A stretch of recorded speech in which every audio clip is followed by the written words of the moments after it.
Boa noite, irmãs. Chegou a primavera. Eu estou tão contente de a gente poder falar dessas estações e achei muito legal a Silvia ter tido essa direção de Deus de ornar o templo com as estações. Porque isso já deixa a gente dentro do clima, né? Dentro da atmosfera do que está em jogo em cada estação. Né? E aqui a gente já tem as flores. Eu vou até mexer aqui no cenário, porque eu estou de olho nesse som. Deixa eu aproveitar.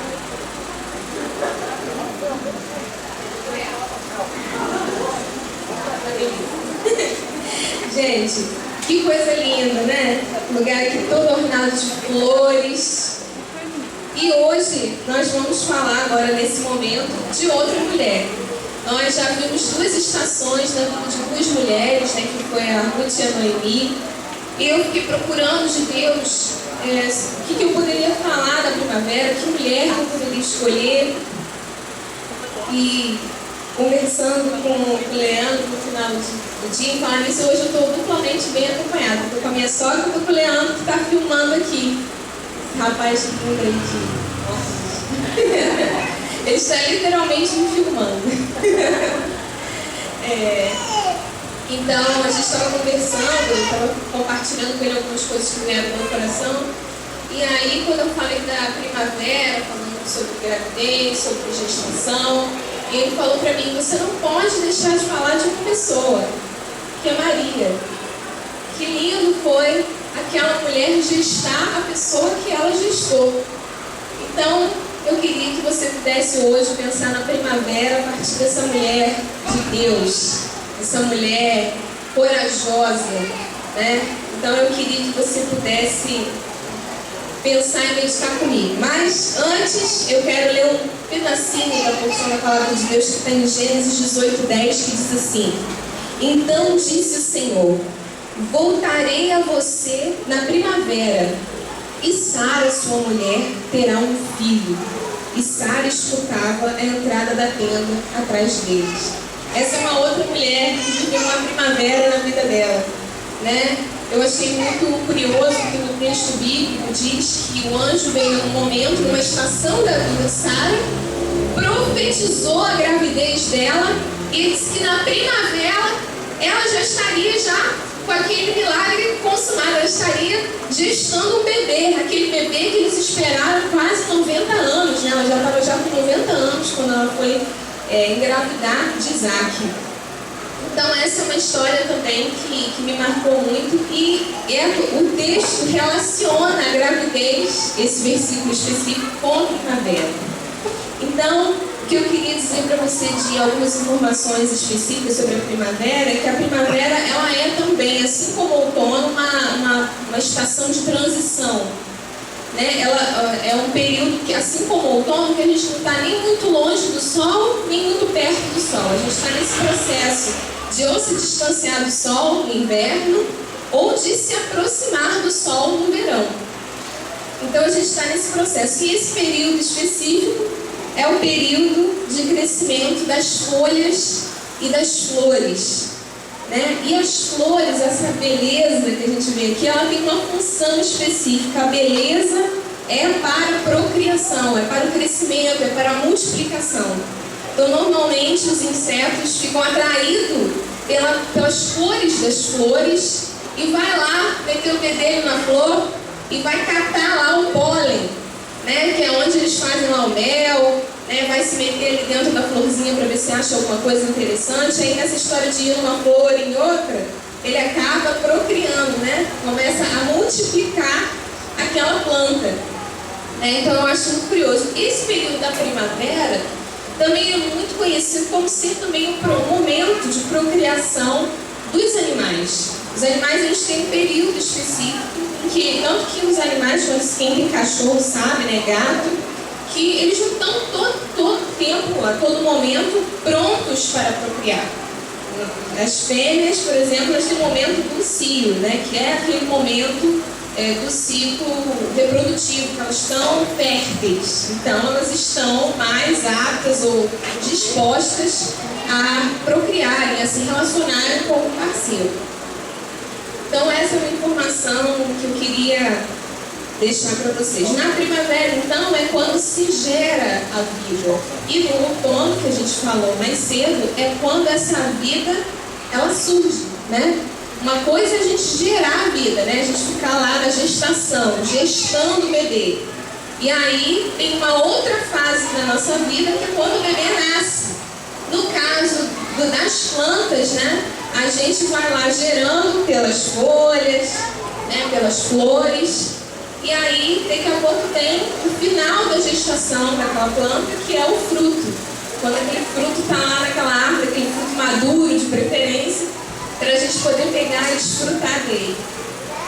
Então, enquanto que no outono, enquanto que no caso na primavera, a geração de vida, no outono é quando essa vida nasce, porque ela já está madura. Eu só queria fazer uma observação importante sobre isso, que foi algo que Deus tem falado comigo há muitos anos.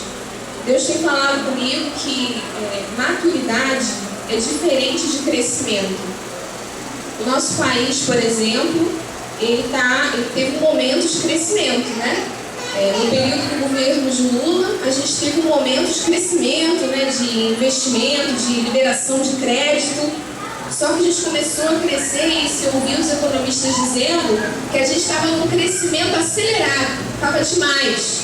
E que se a gente não controlasse, poderia dar um problema no futuro, né? Você quer ver outra diferença entre crescimento e maturidade? É o crescimento das cidades. O surgimento das favelas é esse crescimento desenfreado, é um crescimento sem maturidade. E aí o que acontece? Quando tem uma chuva, quando tem uma mudança climática, a gente não está estruturado, a gente não cresceu com maturidade, e aí acontecem as tragédias que a gente vê hoje. Então vocês entendem? Isso é uma coisa importante que eu queria marcar para vocês, que maturidade tem a ver com um ponto ideal. Né? Quando a gente vê, por exemplo, os frutos, como eu estava falando do outono, você não pode pegar o fruto em qualquer momento. De preferência, quando você esperar ele madurar, aí você vai e você tira. Porque você pode desfrutar de toda a plenitude daquele fruto. Ele está doce, ele já está no ponto, né? E também não pode também deixar passar demais, que aí ele cai e apodrece. Então, a maturidade tem a ver com esse ponto, aquele momento ideal, né? Aquele momento único da nossa vida. Enquanto que o crescimento pode ser um crescimento desenfreado. Crescimento nem sempre significa saúde. Porque não sei se vocês sabem que tem algumas pessoas que têm problemas de gigantismo, né? Que é quando a pessoa cresce, vai crescendo e o corpo não aguenta aquela estrutura, né? A pessoa tem dificuldades para entrar em alguns lugares, para dormir, para achar roupa, é tudo mais difícil. Então tem alguma coisa aí também de crescer demais, sem estruturação suficiente, que nos diz que nem sempre crescimento é necessariamente saúde. Então a gente precisa buscar a maturidade. E a gestação é esse momento em que a gente está esperando a maturidade, né? A gente não pode, tanto que tem a situação de quando o bebê nasce prematuro, ou seja, ele nasce antes da hora. E isso causa alguns problemas, né? Às vezes o bebê tem algum problema respiratório, às vezes tem algum problema nos rins, precisa ficar numa incubadora, né? Tem até aqueles projetos aí da mãe ficar com o projeto Canguru, que o bebê fica coladinho no peito da mãe, para ver se ele melhora mais rápido, se ele consegue se desenvolver mais rápido. Por que eu estou dizendo isso tudo? Porque a primavera é esse momento de gerar vida. Mas o gerar vida pressupõe uma espera para que essa vida chegue madura, sabe? Naquele momento que foi determinado por Deus para ele chegar. Então é a partir dessa ideia que eu quero direcionar vocês na palavra que eu tenho hoje. Então eu quero que vocês possam se colocar de pé e a gente vai ler a Bíblia. Eu quero que você abra sua Bíblia no livro de Lucas, capítulo 2.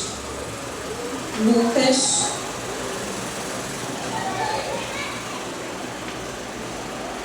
a gente vai ler a partir do versículo 27. Vai ser uma leitura um pouquinho longa. Lucas.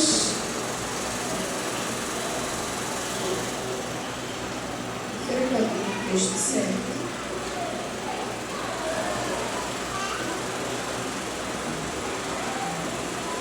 Eu construí. Engraçado que o texto está junto, mas talvez seja Mateus. Só um instante.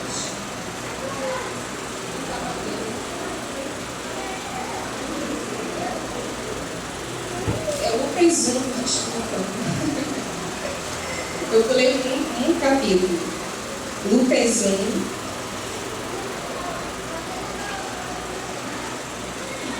Lucas 1, a partir do versículo 27.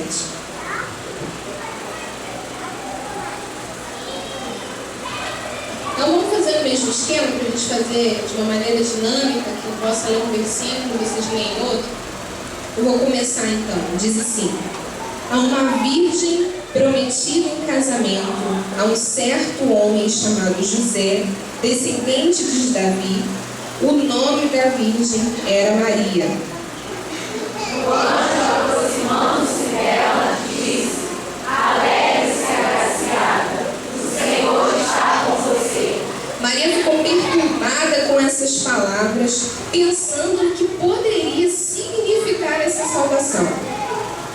Mas o anjo lhe disse: não tenha medo, Maria, você foi agraciada por Deus. Você ficará grávida e dará à luz um filho, e lhe porá o nome de Jesus. Ele será grande e será chamado Filho do Altíssimo. O Senhor Deus lhe dará o trono de seu pai Davi. Ele reinará para sempre sobre o povo de Jacó. Seu reino jamais terá fim. Perguntou Maria ao anjo: como acontecerá isso, se sou virgem? O Espírito Santo virá sobre você, e o poder do Altíssimo a cobrirá com a sua sombra. Assim, aquele que há de nascer será chamado Santo, Filho de Deus.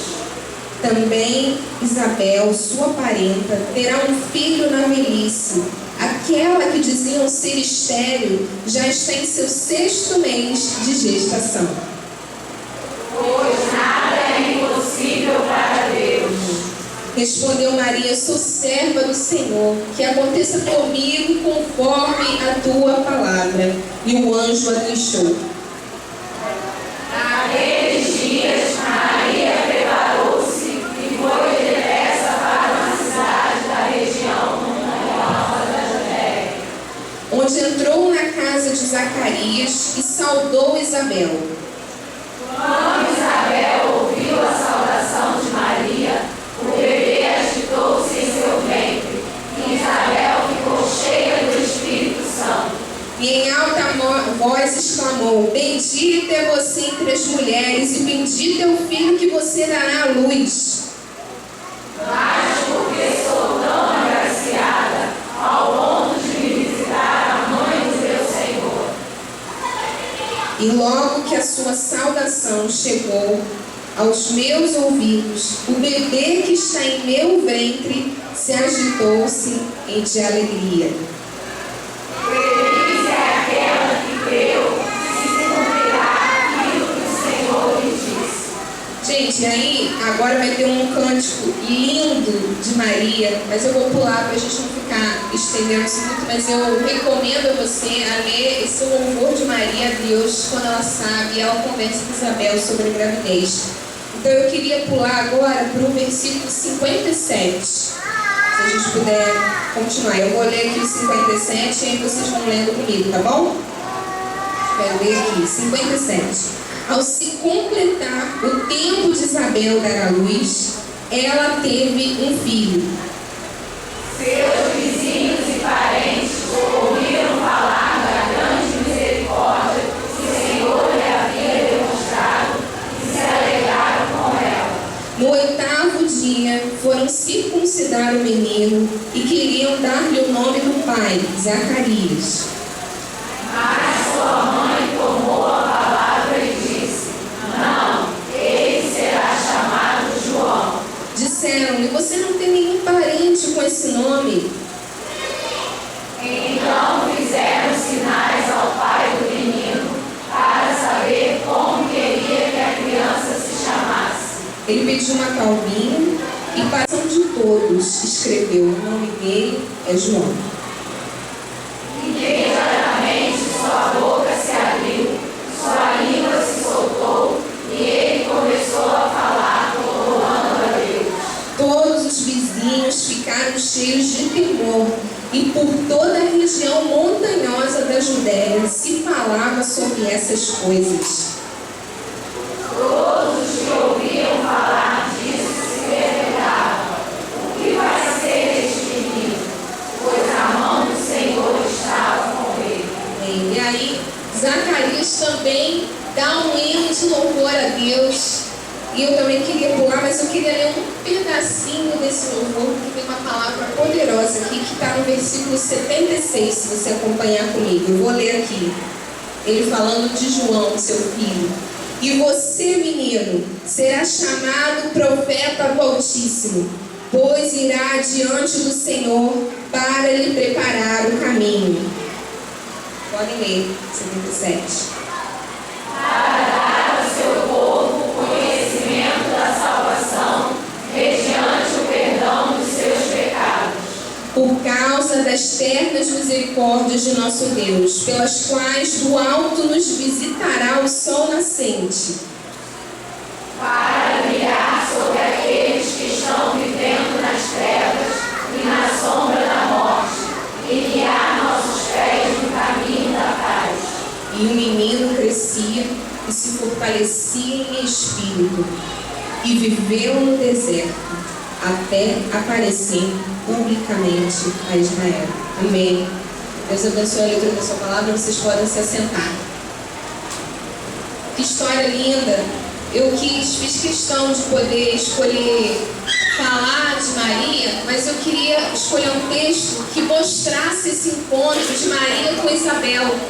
Elas eram primas e, no caso de Isabel, Isabel e Zacarias eram dois idosos também e tinham um sonho de serem pais, e ela acaba engravidando pelo Espírito Santo de Deus. E Deus revela isso para Zacarias, e Zacarias fica tão atônito: Senhor, isso é verdade mesmo? Deus revela ele no templo, porque ele era sacerdote.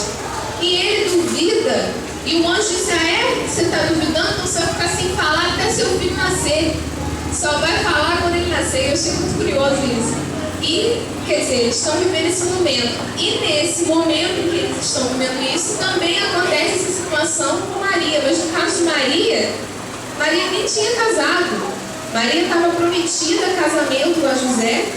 E aí começa o texto dizendo que ela recebe uma visita surpreendente de um anjo, assim como também Zacarias foi surpreendentemente visitado por Deus, pelo seu anjo, para falar com ele sobre a situação específica dele dentro do templo.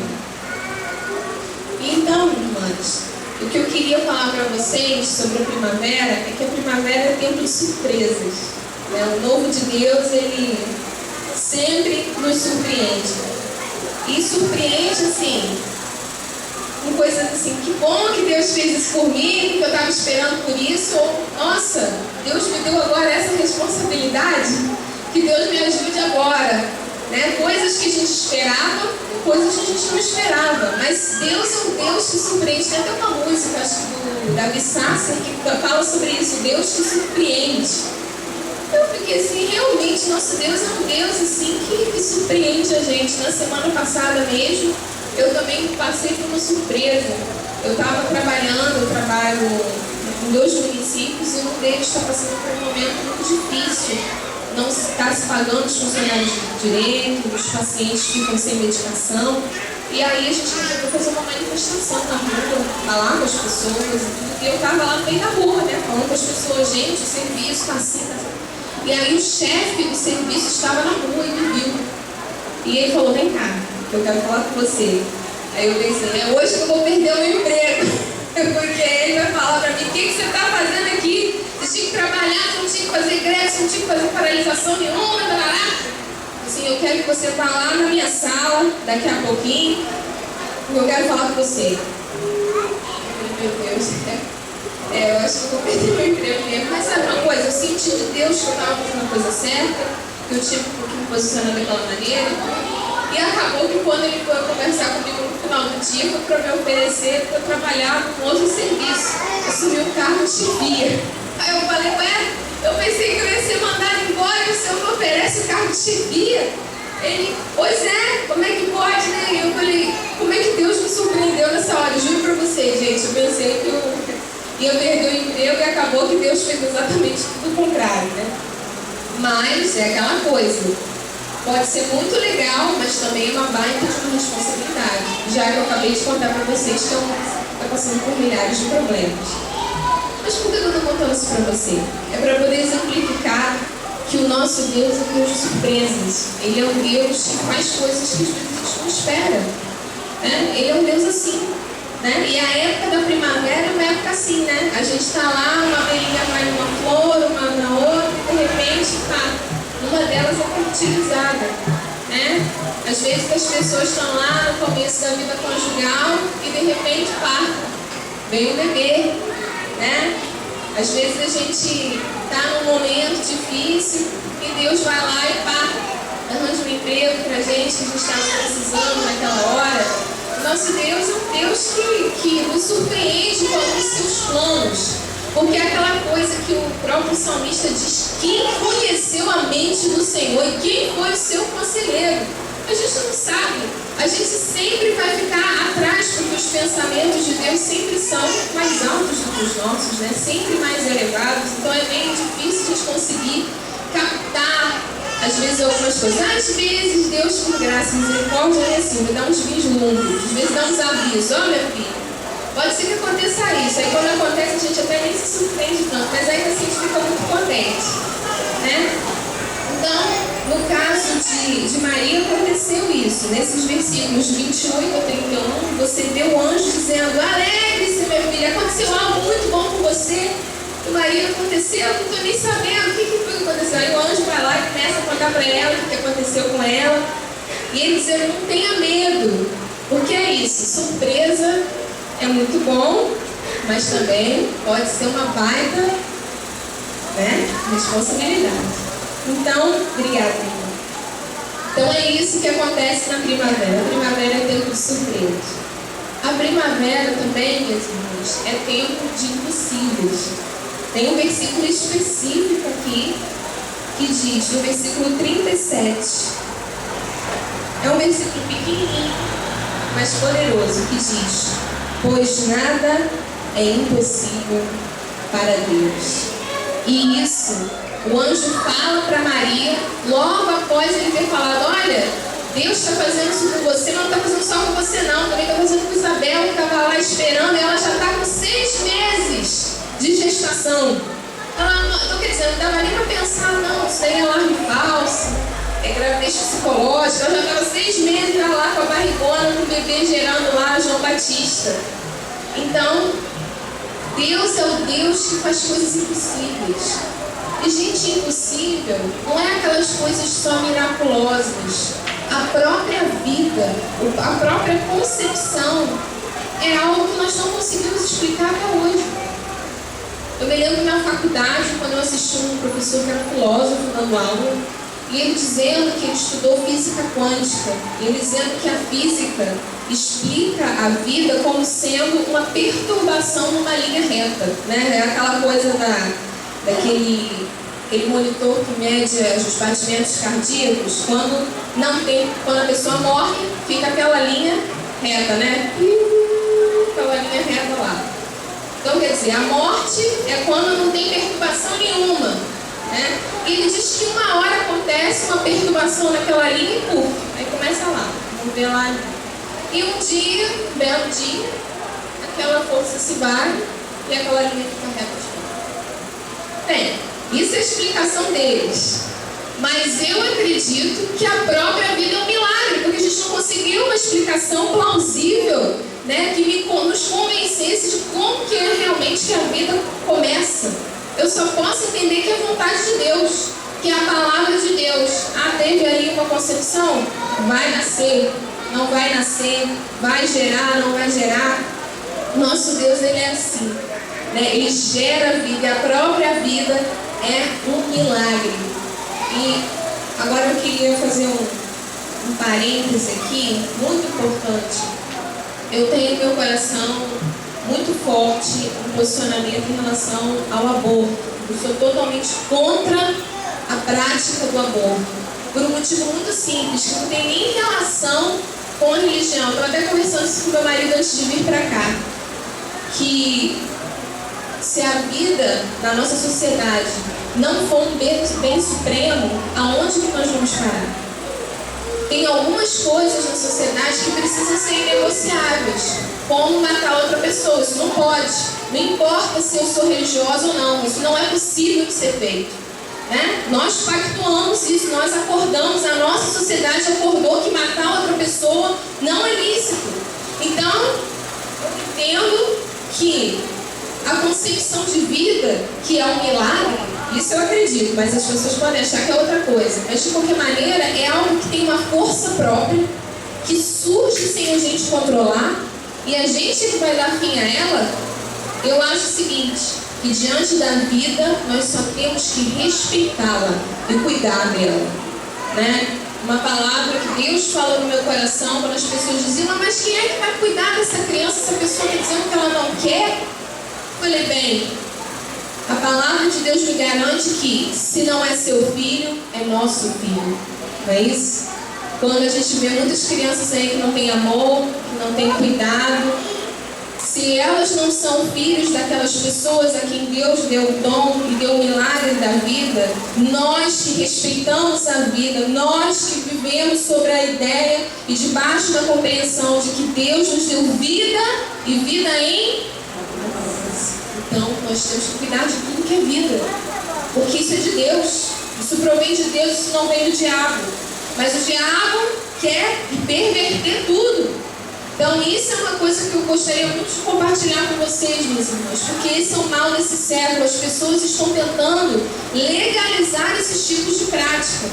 E isso é uma abertura para outras coisas. Se você não quer se responsabilizar pela vida que se gerou espontaneamente em você, seja que você fez sexo sem camisinha, se você não era casada, você não queria, não importa. Se foi gerado, se não é responsabilidade sua, é responsabilidade da nossa sociedade.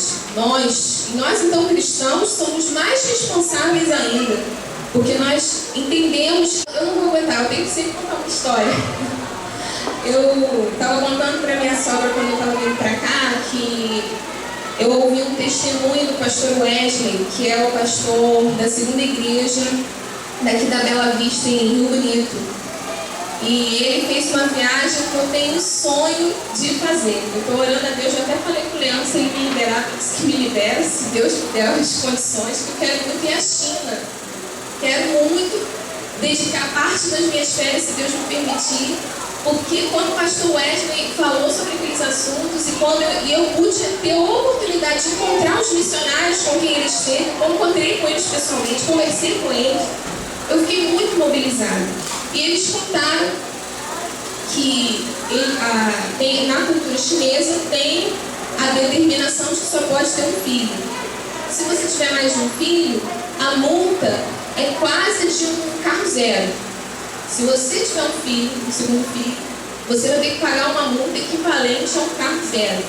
E a maioria da população na China é extremamente pobre. Só que, como é muito extremamente pobre, também não tem muito conhecimento de métodos contraceptivos e muitas vezes acaba se gerando um bebê. E aí, o que acontece? Eles às vezes têm o segundo filho e o que eles fazem? Eles não registram, para que o governo não saiba que essas crianças existem. E quando eles fazem isso, eles também têm outra prática cultural que é valorizar, hipervalorizar o homem. Ou seja, se nasceu um menino é uma benção, mas se nasceu, imagina, o primeiro filho é uma menina, a grande prática de se abandonar as meninas, deixar por aí, para que tenha-se a chance de poder registrar um menino. Porque se entende que menina é uma força maior de trabalho. E a menina é um prejuízo financeiro para a família. E aí se gerou quase 1,5 milhão de crianças não registradas. Muitas cegas, com algum problema de paralisia, porque quando os pais veem que nasceu com algum defeito, esse vai ser meu único filho, é melhor não registrar, eu doar, deixar e abandonar para ter a chance de ter um são, ou ter um menino, né? E o pastor Wesley postou um vídeo e umas fotos, porque a igreja brasileira, a Junta de Missões Mundiais, está fazendo vários orfanatos para cuidar dessas crianças da China. Meus irmãos, é muito pouca gente para cuidar daquelas crianças. E ele mostrou as fotos de crianças lindas, saudáveis, com a bochecha vermelhinha. E eu falei, pastor, por que essas crianças estão aí? Elas não têm defeito nenhum, minha filha. Eles são segundo filho. Segundo filho não pode. Então os pais abandonam, estão sãos, bem. E aí quando eu vi aquilo, eu falei, meu Deus, realmente, se não é filho deles, é nosso filho. Nós investiremos, nós gastaremos nosso dinheiro. E dizendo, meus irmãos, se a gente puder, eu queria muito que a gente pudesse ir lá, não é nem para gastar dinheiro só, a gente tem que investir para que tenha pessoas para cuidar dessas crianças. Mas que a gente possa ir lá para abraçar, para cuidar delas. Ele disse que muitas crianças já estendiam os braços para ele porque tem falta desse contato físico que nós tão prontamente damos para os nossos filhos quando eles estão com sono, quando eles estão chorando. Essas crianças não têm isso. E eu entendo que criança, filhos, vida é uma bênção de Deus. E eu louvo a Deus porque a igreja no mundo se levanta para cuidar daqueles que ninguém mais quer. E eu quero contar essa história para vocês, meus irmãos, para que vocês possam investir em missões também. Eu não estou nem falando, olha só, nem era para falar de missões, mas eu tenho que falar isso para vocês para que a gente possa entender o que é que está em jogo, o que a gente pode ajudar essas pessoas que estão desassistidas, que a gente possa cuidar dessas pessoas. Por que eu estou contando isso? Porque quando eu li esse texto, a primeira coisa que Deus colocou no meu coração foi o seguinte: as pessoas falam muito de gravidez indesejada e gravidez conturbada. Depois de você ler essa história de Maria, isso tudo cai por terra. Porque que é a gravidez mais conturbada de que uma moça que está para se casar se encontra grávida do Espírito Santo e o noivo fica meio assim, será que é, será que não é, o que eu faço? Acho que eu vou abandonar ela. Olha, e ela lá, gestando o bebê. Não importa se é do Espírito Santo, se não é. Mas vocês entendem que a própria Maria teve uma gravidez conturbada? E muitas mulheres falam aí, não quero ter uma gravidez tranquila. Eu também quero que seja uma gravidez tranquila em nome de Jesus. Mas vocês vejam que eu estou dizendo isso para dizer o que é que está em jogo quando a gente gera uma vida. Imagina Maria gestando o Salvador do mundo. A luta é grande. Ele já começou a plantar lá o diabo, que era plantar uma semente de discórdia na cabeça de José, mas graças a Deus José era um homem sintonizado com Deus. E ele logo entendeu e ouviu a voz de Deus dizendo, olha, é eu mesmo, ela é uma mulher santa e ela está realmente gerando o Salvador do mundo. Pode casar com ela. E ele entendeu e ele se casou com Maria. Graças a Deus por isso. Mas vocês entendem? Depois dessa história eu fiquei imaginando, se Maria teve uma gravidez conturbada, se ela teve lutas ao gerar vida, imagine nós, né? Muitas mulheres aí, eu tenho muitos amigos que tiveram enjoos, né? Não conseguiam comer qualquer coisa. Tinha umas que até na hora de ganhar o bebê, teve que tomar Flasil na veia antes de ganhar o bebê, porque senão ia vomitar na hora do parto. Então muitas mulheres têm muita luta. E a gente sabe que essa luta também vem lá de trás no Gênesis, quando Deus falou que uma das consequências do nosso pecado seria que quando nós tivéssemos filhos, nós teríamos dores ao parir, né? Eu acho isso também muito marcante. Então, irmãs, se você aí, por acaso, teve uma gravidez conturbada, no meio da gravidez teve um aborrecimento muito grande, né? Teve alguma situação difícil, olha, se apegue à figura de Maria, porque Maria também não passou uma gravidez fácil, mas isso não impediu que ela gerasse a salvação do mundo, né? Eu acho essa palavra assim, esse exemplo, esse testemunho de Maria muito maravilhoso. E primavera eu posso dizer que é tempo de se alegrar com os que se alegram. Assim como eu disse no inverno, que o inverno é tempo de chorar com os que choram, assim como a gente lê em Eclesiastes 3, né, que há tempo de chorar, há tempo de se alegrar, há tempo de se juntar, há tempo de se afastar.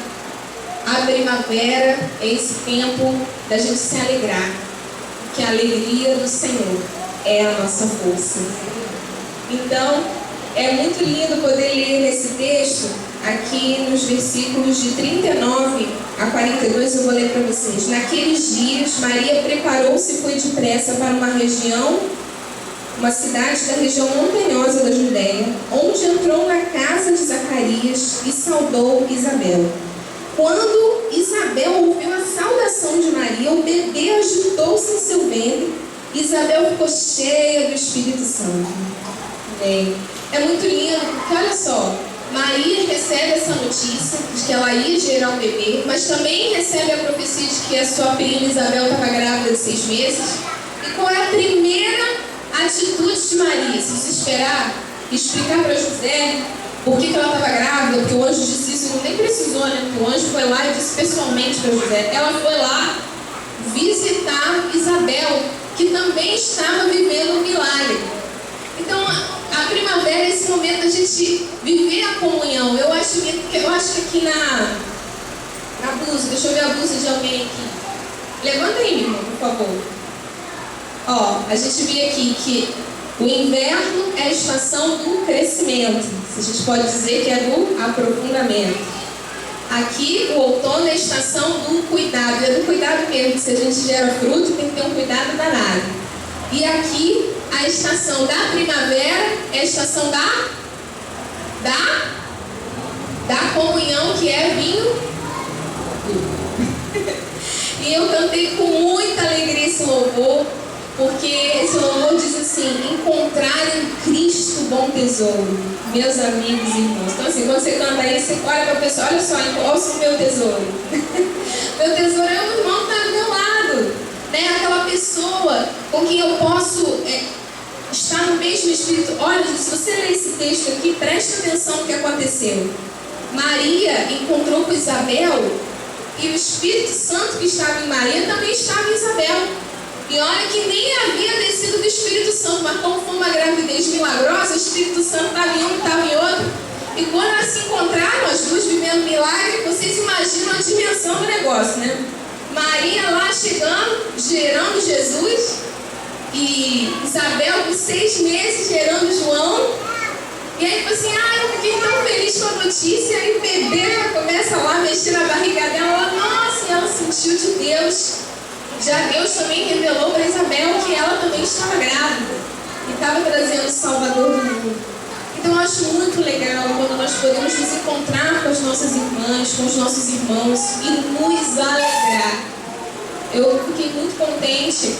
Eu contei ali de manhã sobre a história da casa própria, né?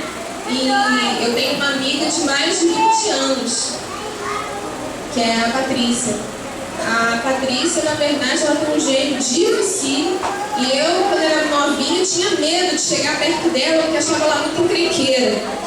Mas Deus falou comigo que ela ia ser minha amiga. Eu falei, Senhor, eu podia arranjar outra pessoa, uma pessoa mais calma, mais tranquila. Mas Deus aprove o Senhor que fosse ela. E realmente, gente, outras pessoas que passaram na minha vida, que eu achei que seriam muito mais ideais para a minha vida, passaram e foram. Mas ela ficou. E foi minha amiga fiel, e é até hoje. Mãe de uma menina linda chamada Marina, bem casada. Hoje ela é maquiadora profissional, o marido dela é fotógrafo. E eu me lembro que eu fui na casa dela. A gente não consegue se encontrar muito. Eu falei pra ela, minha irmã, minha amiga, eu comprei a casa própria. Gente, ela chorava. Gente, parece que sou eu que comprei a casa própria. E ela chorando comigo, se alegrando comigo. E eu senti assim, gente, uma pessoa chorar de alegria por uma bênção que eu recebi, é uma comunhão muito profundo e estreito, que só vem do Espírito Santo. E eu quero e eu oro para que a gente tenha amizades assim, que a gente não olhe para outra pessoa, ai meu Deus, eu queria tanto ter isso, olha gente, eu já passei por isso. Houve uma época de insatisfação na minha vida que eu olhava, eu como psicóloga, olhava para a moça que me atendia como auxiliar administrativo, e eu olhava para ela, nossa, como eu queria estar no lugar dela. Ela parece tão mais feliz do que eu fazendo o que eu faço. Porque eu estava com o meu olhar desvirtuado, não estava ligada em Deus. E comecei a invejar a moça que atendia. Não estou dizendo que o lugar dela era ruim em si mesmo, mas ela estava lá fazendo o que Deus colocou na vida dela para ela fazer, e ela estava fazendo com todas as forças dela. Só que eu não estava fazendo. Né? E às vezes a gente tem esse olhar com o outro, poxa, fulano é tão feliz, a grama dele é tão verde, tudo é tão perfeito, mas Deus tem algo para nós que só nós podemos fazer. E quando a gente se encontra com o nosso irmão e a gente exercita isso, né, de que a sua alegria é minha alegria, nossa, você ganhou, mas parece que fui eu que ganhei. Eu estou muito contente com você, que Deus te abençoe, que seja o começo de muitas bênçãos. Né? A gente precisa exercitar isso, se alegrar com que se alegram. Então essa história mexeu muito comigo. Bem, a primavera é tempo de louvar a Deus. Tanto que nesse texto que eu li para vocês tem 2 cânticos enormes. Um de Maria, quando recebe a notícia de que ela vai ser mãe de Jesus, do Salvador, e também de Zacarias, quando vê que o filho vai nascer. Quando o filho nasce e ele pode abrir a boca, porque ele ficou calado por 9 meses, né? Porque Deus trancou lá a boca dele. Quando ele abriu a boca, qual foi a primeira coisa que ele fez? Louvar a Deus, adorar a Deus. Senhor, louvado e agradecido seja o seu santo nome, porque o meu filho nasceu com o propósito do Senhor. Ele vai fazer algo que o Senhor quer que ele faça. Ele não veio aqui por acaso. O Senhor tem um plano, uma direção na vida dele. E eu acho que a primavera é esse momento da gente poder adorar a Deus com mais intensidade, com mais alegria pelas bênçãos que nós temos sido alcançados por Ele. Bem, aqui o que eu posso dizer também é que primavera é tempo de profetizar sobre a próxima geração. O texto de Lucas aqui que eu li para vocês, do versículo 76 e 77, eu faço questão que a gente possa ler juntos. Vamos ler aqui, gente, que é Zacarias falando para João, para o seu filho recém-nascido que tinha acabado de nascer. Olha o que ele diz, vamos dizer juntas: e você, menino, será chamado profeta do Altíssimo, pois irá adiante do Senhor para lhe preparar o caminho, para dar ao seu povo o conhecimento da salvação, mediante o perdão dos seus pecados. Amém. Gente, primavera, já que a gente está gerando os filhos, é época de proferir palavras de bênção para essa geração que está vindo. Seja no nosso ventre, seja a geração que nós cuidamos aqui, os pequenos que nós estamos aqui. Né? Muitas vezes a gente tem muita impaciência porque a criança chora na hora que não é para chorar, fala na hora que não é para falar. E a gente precisa exercitar nessa hora a graça e a misericórdia. Eu me lembro que quando eu era pequena, eu louvo a Deus pelos irmãos queridos e amados que tiveram paciência comigo. Eu me lembro claramente de uma vez que eu estava lá na segunda igreja de Rio Bonito, na Bela Vista, e eu acho que eu deveria ter uns 3 anos. Seu filho tem 3 anos? Tem 2? Então, mais ou menos na idade dela, que se imagina. Eu estava aqui com a minha mãe, mais ou menos aqui no segundo banco, que a igreja é mais ou menos essa posição. E aí o pastor falando, agora é a hora da ceia, eu vou distribuir o pão, o vinho. Eu falei, vai ter pão e vinho, mamãe, vamos comer, eu estou com fome. Aí a mamãe, não, minha filha, não, isso aqui é um memorial. Memorial agora é só os crentes que foram batizados é que vão comer do pão e do suco de uva. Não, mamãe, olha, Mas chorei tanto. Por quê? Isso no meio do culto, vocês imaginam. Né? Por que eu não posso comer pão? Por que eu não posso comer do vinho? Mamãe, eu lá com fralda, chorando. Eu lembro isso com muita vivacidade. Mamãe falou, não, realmente eu não vou fazer porque você não tem entendimento. Você comeu o pão por comer o pão, não tem problema, tem biscoito aqui na bolsa. Não quero biscoito, eu quero pãozinho, suco de uva. E aí foi uma luta, gente. E eu me lembro dos irmãos com a paciência de suportar o meu choro durante o culto, durante a ceia do Senhor, no entendimento de que eles tinham que sustentar junto com a minha mãe, que como eu não tinha entendimento para beber, eu não ia comer, né? Eu não ia comer. Eles não iam fazer isso comigo, porque isso não era qualquer coisa. Na época foi muito difícil para mim ouvir aquilo. Mamãe depois que tomou o ceia, né? A ceia, nós fomos para casa, eu chorei bastante, porque eu acabei dormindo. Provavelmente era birra por causa do sono. Mas vocês entendem? Os irmãos tiveram misericórdia. Eu me lembro que eu sentava do lado dos irmãos e via os irmãos anotando, via o pastor, e eu sentava do lado, pegava um papel, tinha uma caneta e imitava os irmãos. E estava olhando o que eles estavam anotando para fazer igual, e os irmãos tinham paciência comigo. Explicaram, agora é hora do culto, minha irmã. Querida, agora não é hora de falar, agora é hora de você ficar calma. Vamos prestar atenção no que o pastor está falando? Os irmãos da igreja fizeram isso por mim. E hoje eu estou aqui por causa da graça dos irmãos. Porque os irmãos ajudaram os meus pais a cuidar de mim, né? Eles ajudaram e tiveram paciência nas minhas dificuldades. Criança então tem muito isso. E se a gente não tiver cuidado agora, quando eles crescerem, eles vão se sentir preteridos. Então eu acho que isso é muito importante. Da gente que está aqui na igreja, independente de ter filhos ou não, se a gente vê uma criança sofrendo, chorando, num momento que está num comportamento que não é adequado, a gente dizer, você ainda vai estar lá na frente. Quando começa a dançar aqui na frente, ó, você eu estou vendo que vai para a coreografia. Né? Se começa a cantar e levantar as mãos, você eu estou achando que vai ministrar louvor aqui daqui uns dias. Né? Você vai ser um homem abençoado. Né? A gente precisa proferir palavras de bênção. Eu sei que eu estou falando muito hoje, gente, mas é porque eu tenho muitas histórias no meu coração.